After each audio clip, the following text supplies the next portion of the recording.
I'm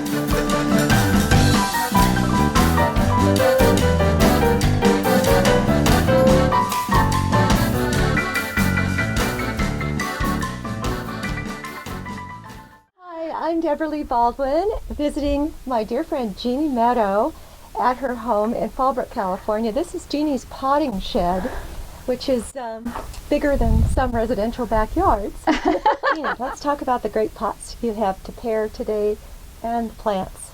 Well, I have a variety of different potters. I got some real treasures. Oh, and yes. From some of my favorite people, like Mark Meridian, and Don Hunt had some very unique pots this year. Very organic. Very organic, a little bit different than some of his usual stuff, but I just fell in love. Okay, so what I'm seeing here then are 4 Mark Meridian pots, which are distinctive because he does that embossed texture. This looks like lace, and he also uses fossils, and you're a fossil and rock collector. Absolutely. It's about the pot, it's about the plant, it's about the top dressing, sort of, and then you add a spectacular rock.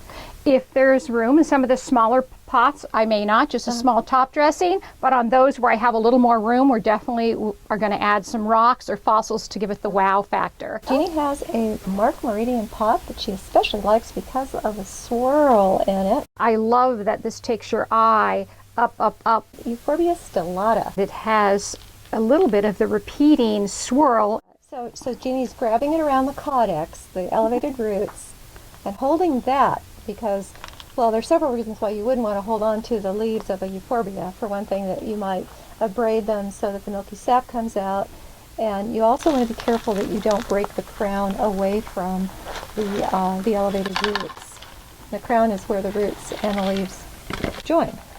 So I was able to do that without any injury. Oh, here's a weed. Let's get it. Trophy-winning oxalis. I have to figure out just exactly how high we want it. We might move the dirt around. Lazy Susan, so that I can take a look how he looks around if we've placed him, you know, at the right, a good angle. Much more so than when it was in its nursery pot. You're seeing the exposed and elevated roots. Yes, we're actually going to even get to expose more of the roots here than it was at the show. And this is a very soft artist's brush because you don't want to abrade those exposed roots. They're tuberous and they do have a thin skin. Be careful too where you put this, that those exposed roots don't get sunburned. Yeah, I think that this pot and this plant are just perfect for each other. Even the rolled rim on the pot works well with those sweet potato-like tubers. Right, with these rolling here and then the pot. See the skinny roots here? Just watch out. This is a euphorbia, and the sap, you know, will come out even from these teeny tiny roots here. Clean it up. Milk that's coming out of it. But that's just from a tiny little snip of the hair-like root. I want to see it from every angle, not just the plant placement, but when we put it in the top dressing as well. Make sure it looks good from every side, and make sure that Debra trims it up perfectly all the way around, because there is no front on this plant. The roots are a big part of the show. Sometimes you don't even know what they're going to look like once they're revealed. Sometimes they can look a little risque. Really good height right now. So that's coarse, pumice-rich soil. Right.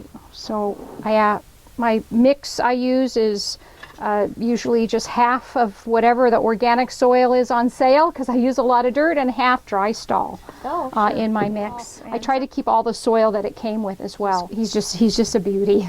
I'm in love. There's still more roots that can be trimmed, so let's go ahead and snip those off. Reveal those fat anthropomorphic limbs while not depriving the plant too much of roots that are important to it.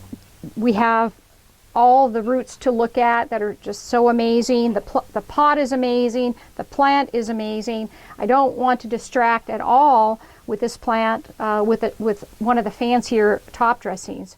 So these are my samples. Put a little sample tray together.